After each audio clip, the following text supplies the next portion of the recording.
Unfortunately, I didn't make it to the show car parking lot like last year. The cars here are more or less sorted by brand and model. So here is the Mazda space with a lot of Mazda 3 MPS. This is already 3 generations before the current one, but still the strongest engine so far in the Mazda 3. The current US version has maximum 250 horsepower with 4-wheel drive. And here we have of course only front-wheel drive, but 260 horsepower. This one here is pretty much stock. Mazda CX-7, also with the same engine actually, and alternatively a 2.2 liter diesel engine. So with this petrol engine, 2.3 liter and turbocharged, this is quite thirsty. Toyota Yaris GR. Here are the different generations of the Mazda 3 MPS. This is the first one.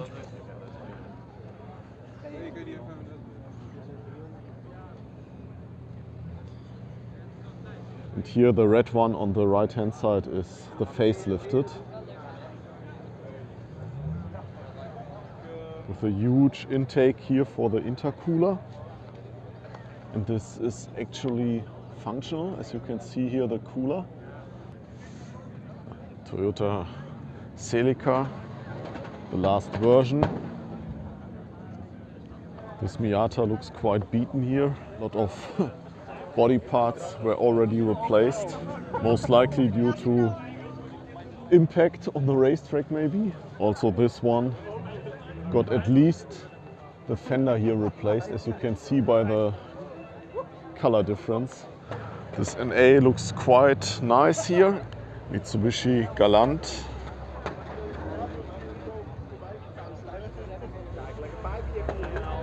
And Civics. Here are really tons of Civics in this area.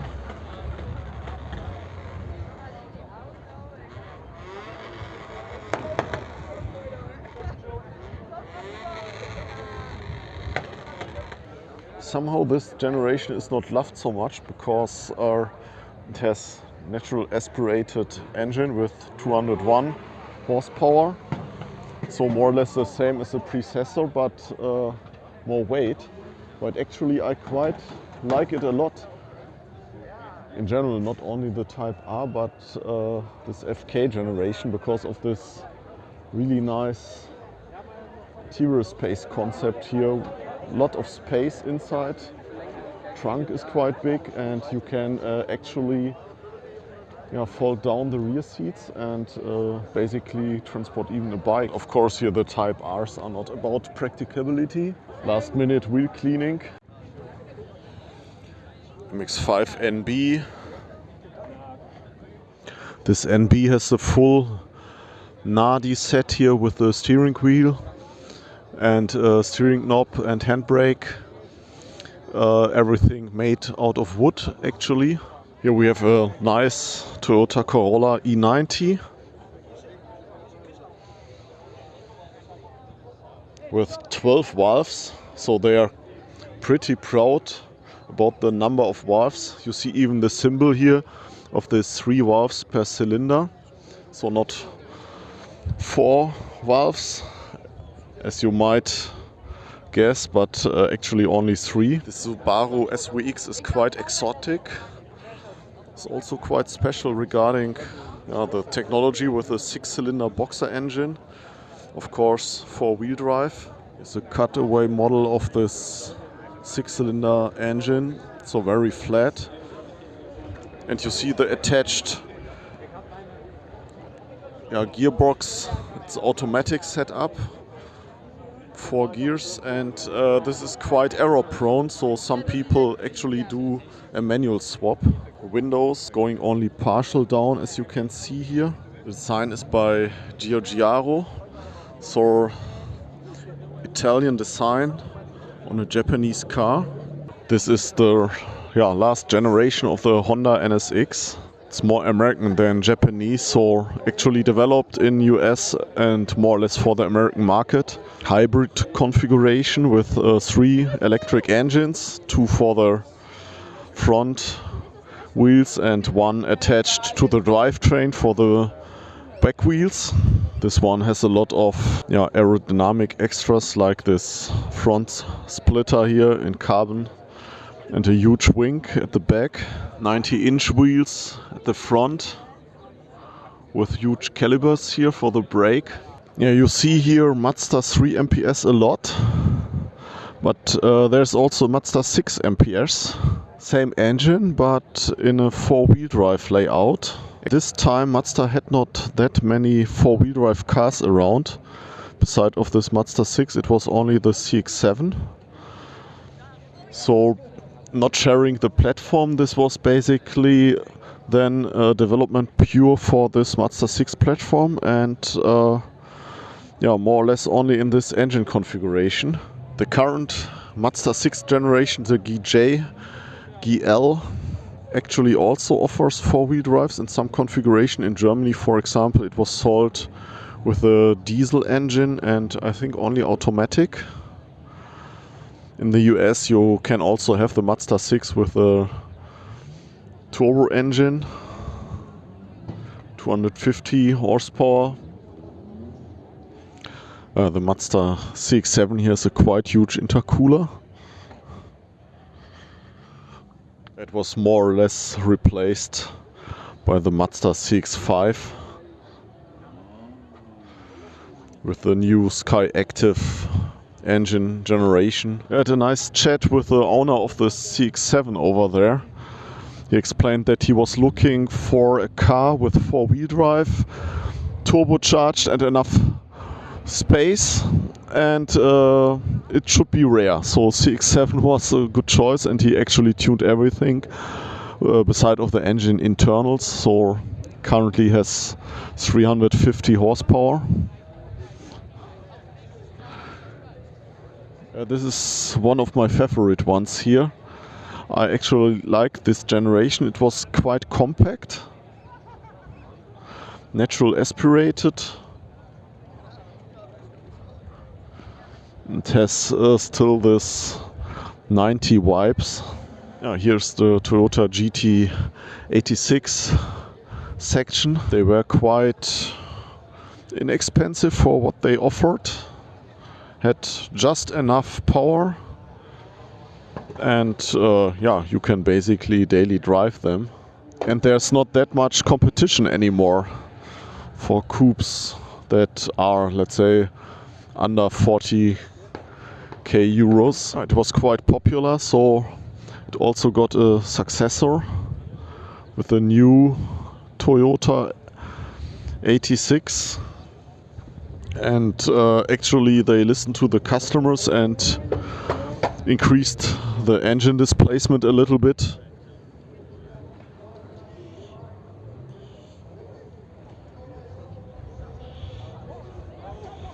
Toyota Celicas, this is here my favorite generation, 13-inch. I don't think this is stock. I would guess that it had at least 50-inch.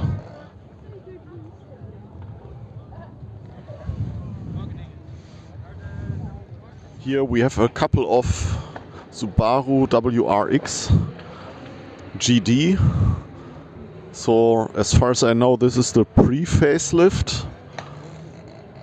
Or no, first facelift. I think the pre-facelift had round headlights. And this is then the second facelift.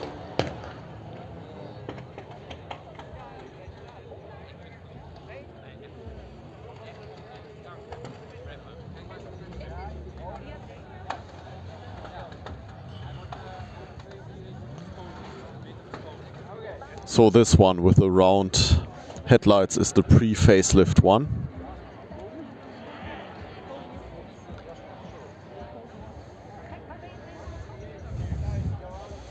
This one had the headlights replaced by this aftermarket ones. The skirts are, I think, also aftermarket, and the rear wing definitely.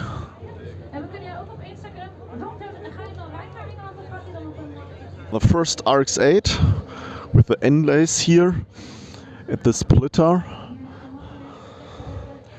This NC looks quite nice. I especially like here the Enkai wheels. The only wheels I could think of to actually replace the original wheels on my Mazda RX-8. Mazda RX-7 FC in initial D design. Yeah, white is quite classy on this car. Most of them are either white or red.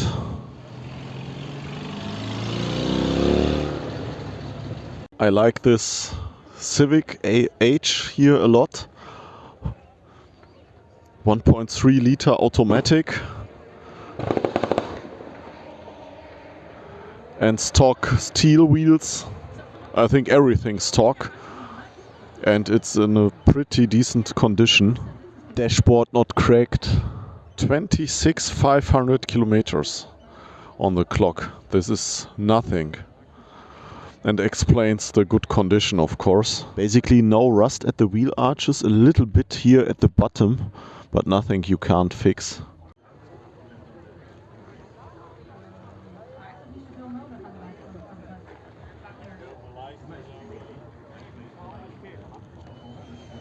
Toyota Corolla. Great color. Real bright green, metallic.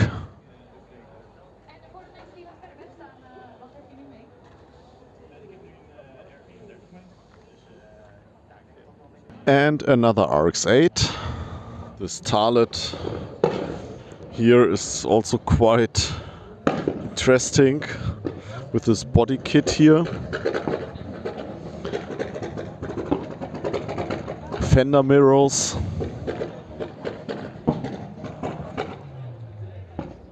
A Nardi-like wooden wheel.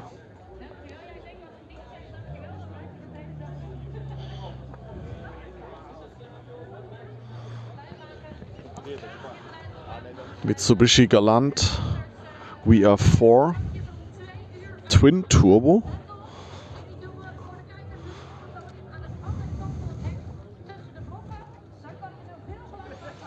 So actually 2.5 liter V6 and then twin turboed.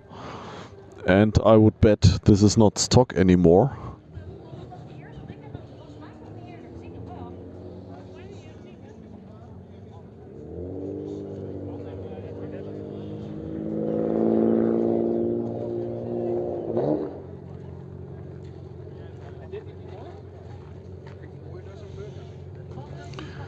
Yeah, this is the advantage of the Boxer engine here. Enough space for the intercooler on top. Turbo is more or less top mounted here. And the engine is also quite short, so you have enough space here for the radiator. Nissan Skyline R33.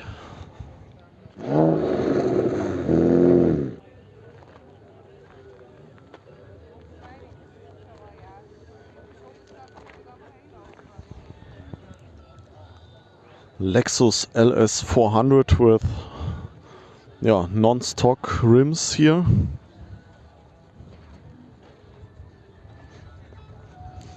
And everything is gold plated instead of chrome. Therefore the golden wheels matching quite fine. Green gold combo, also green leather. The Subaru Impreza here is quite lifted.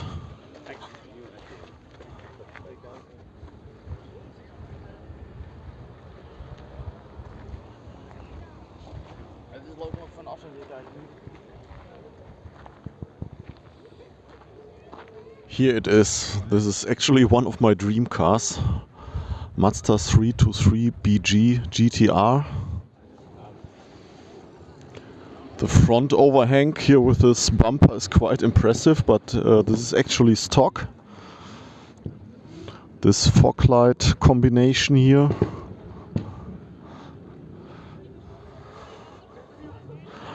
Sport seats, more or less the same one you also got in the GT, which was natural aspirated, and this is turbocharged and has four-wheel drive. There were different sporty versions of the BG. The GT with 128 horsepower, then the GTX with 163 and four-wheel drive, and the GTR with 185 in Europe and 210 in Japan. So actually, yeah, used for rallying. And there was even a stronger version planned for the Group S before it went away and not even started as a Group B replacement. There were a lot of interesting Group S cars from different manufacturers. Audi, for example, had an interesting one. Toyota developed something on MR2 basis, and Mazda went with this 323 BG. This was Honda's attempt to have a CRX replacement with this CRZ. Actually a hybrid car with manual gearbox. I don't think there are that many hybrid cars without automatic out there, but for the fans it was not a real replacement, a little bit underpowered, and of course hybrid is not what the typical CRX customer wanted and asked for. First generation of MR2, the W10.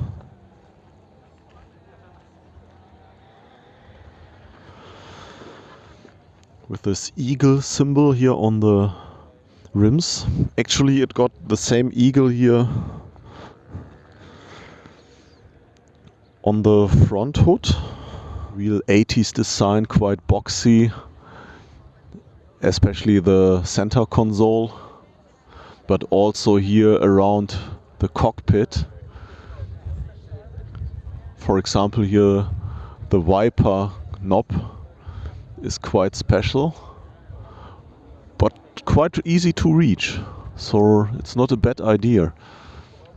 A lot of companies tried it in the 80s to go away from the typical light signal and wiper way of doing things, like Citroën and so on. And also Toyota tried something different. T-top. And of course mid-engine configuration. Depending on the country you are living in and the engine size and with or without catalytic converter, it had round about 124 horsepower. So yeah, enough for this size and weight. And yeah, we are talking here about a car which was produced 81 onwards. As comparison, the Mazda MX-5 also only had 115 horsepower in the beginning. It even went down to 90. Speaking about Toyota and the 80s, this is a E80, so I think 1984 or so. 1.6 liters, and this actually is a 4-valve, not 3-valve cylinder head. Yeah, the RX-8 here has a quite strange color combination with a mixture out of yellow and red parts. Maybe it started with a little bit rust on the fenders, and then the owner went all the way to replace everything here with the red parts, which is not fixed to the chassis. Interior is in a quite fine condition. Front seats and back seats with this red and black combo. Mazda 626 GC generation as coupe. With this flat original wheels here. They are very robust. when they don't rust away. This is the 2-liter version here.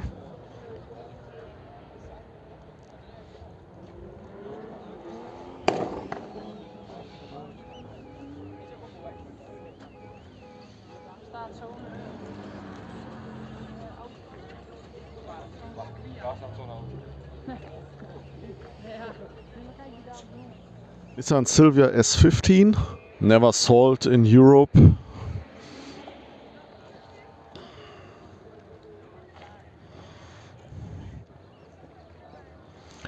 When you don't have brake calipers, you just paint your drum brakes.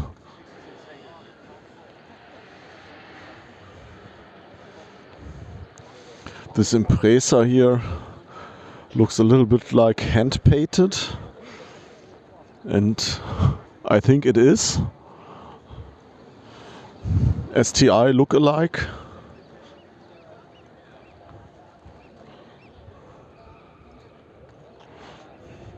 Yeah, kudos for the artwork here. Some very classic Mitsubishis here. Galant.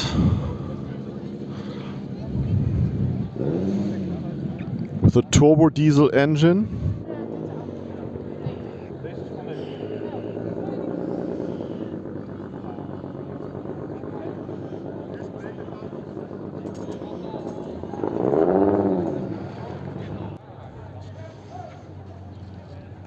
Mitsubishi Lancer.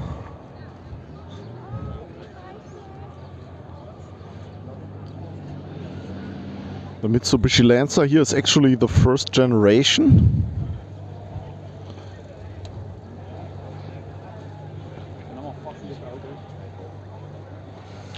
Here Mitsubishi Celeste. Looks like the Lancer S Coupe.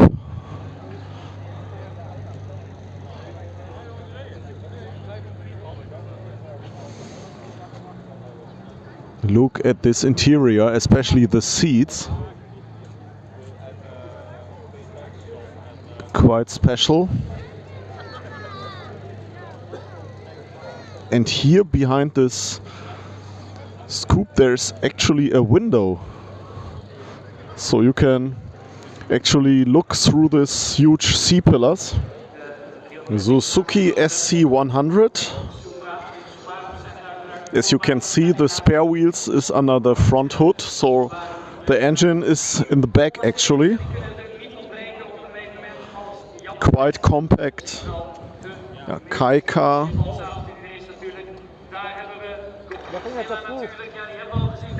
Yeah, the engine looks a little bit like a bike engine. Maybe it has its roots in one of the Suzuki bike engines. Don't know. Still 4-cylinder. Carburetor. And quite compact. Another blue RX-8. Yeah, blue fake carbon here on the center console. Something I also did with my gray one. But then in gray carbon, just foiled. No real carbon fiber. Yeah, Wankel shop is also here in Assen at the Japfest.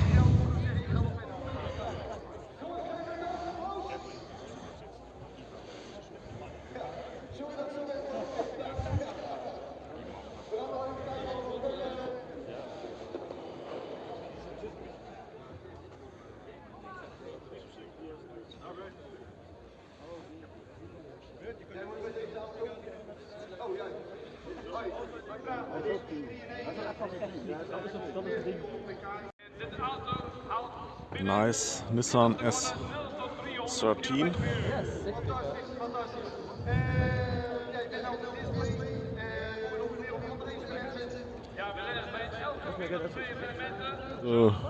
Yeah, newish Nissan Z400. Nice to see that Nissan decided to continue to build sport cars. Chassis wise, it's basically based on the predecessor 370Z, but different engine here with a V6 turbo. I like the rear lights here. They are like a remnants to the 300ZX, and the front is like the 260Z. Interior is modernized, but still similar to the 370Z. Maybe we find one to compare it. Here we have the processor. Yeah, as you can see, some similarities. This is the automatic version here. The new 400Z as Nismo version is actually only available as automatic. R34 4-door. Nice flip-flop like color, somewhere between cyan and midnight purple. This is a new Subaru BRZ.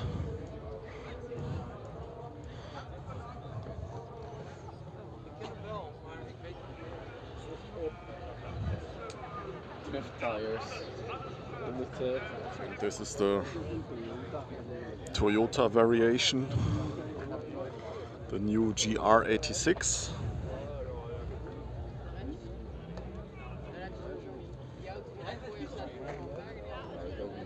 Whitechaser, according to a famous YouTuber, everyone loves a whitechaser.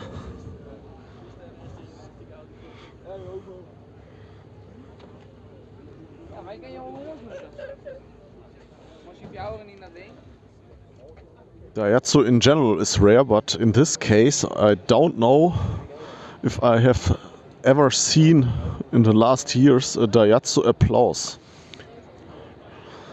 Here with his white fenders. Quite interesting. I don't know anything about this car, but I assume that this is something with a 1.6 or liter or something.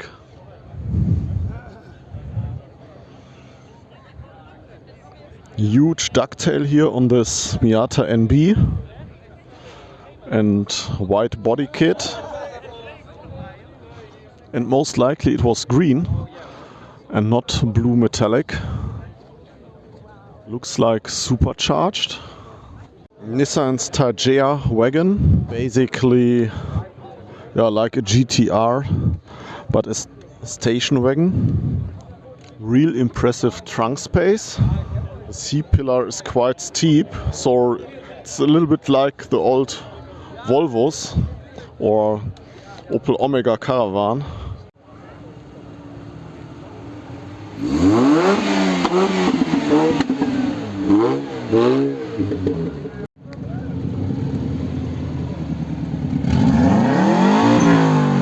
Nice Toyota Celica T18.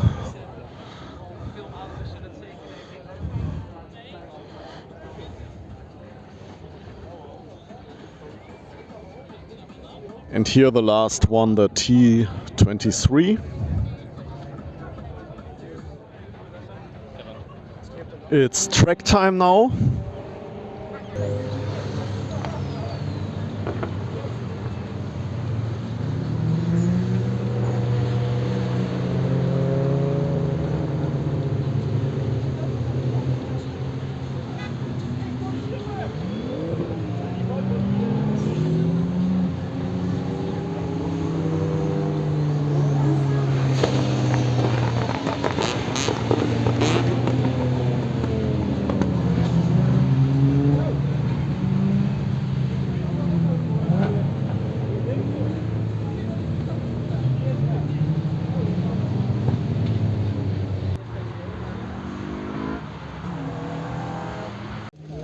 Mazda MX-3 V6, quite rare, even at this car meet here. This is basically most you can get out of the 323 platform. Again an MX-3, where I initially said that they are quite rare. Here are more. Let's check if this is also a V6. Yes, it is. Quite crowded here under the hood. In this case it's only a 1.8 liter V6. In its time it was the smallest production V6 engine. Have I said that the MX-3 is rare? Here's the, I don't know, fourth or fifth one.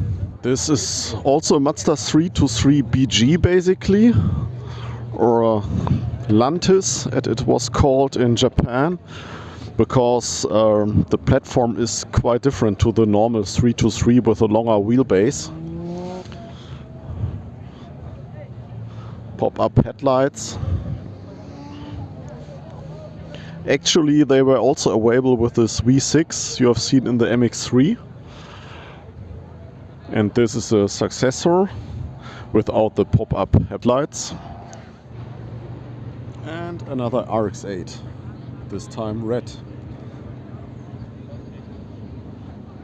With this nice metallic effect.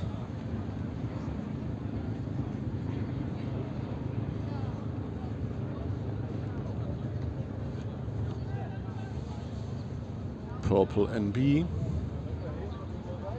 This is different. The NA here is basically in a buggy style off-road. Different rear lights. Quick shifter.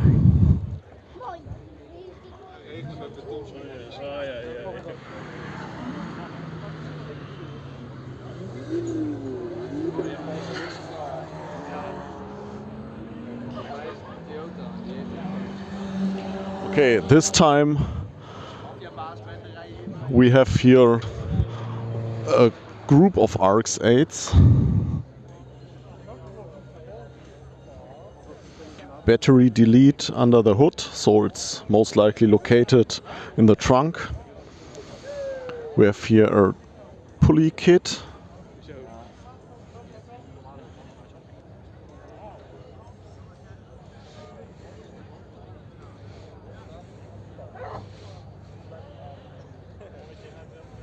Another RX-8 with open hood. As you can see, with zone adapter to actually lubricate the engine with cycle engine oil is actually easier to burn. So it's quite popular to modify this and use this adapter kit, Toyota Crown, with a 2.6 liter 6-cylinder engine. Has some US wipes with the indicators here on top of the fenders, and another one here in the bumper. And the C-pillar is a little bit like Mustang. Nissan Sunny, 1.6 liter with a GTI badge.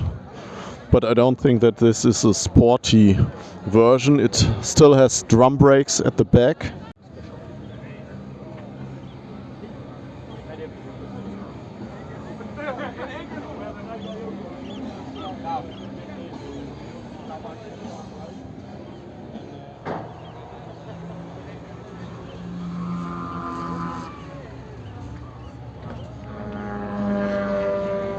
It's an absolute high-end car from Mitsubishi from the 90s, the Mitsubishi GTO, a Supra RX-7 GTR fighter. This is the GTO Cabriolet version. The back seats are usable, I would say, at least for children. And this has everything. 4-wheel drive, 6-cylinder turbo, I think 4-wheel steering, depending on the version. Was actually also sold as Dodge Stealth, but only in the coupe version.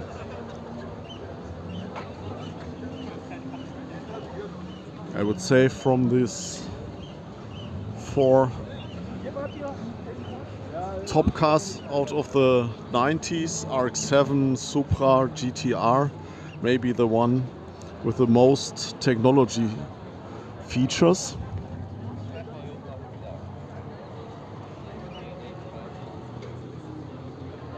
It even has active aerodynamic. The rear wing spoiler is retractable.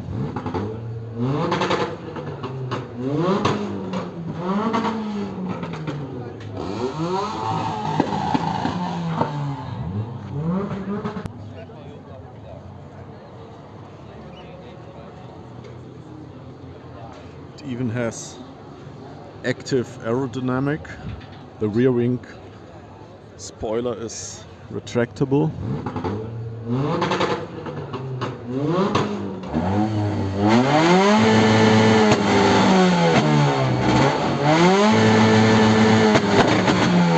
Suzuki K-car van with a bull bar. I don't think that this car will survive an accident with a bull. Track ready RX-8.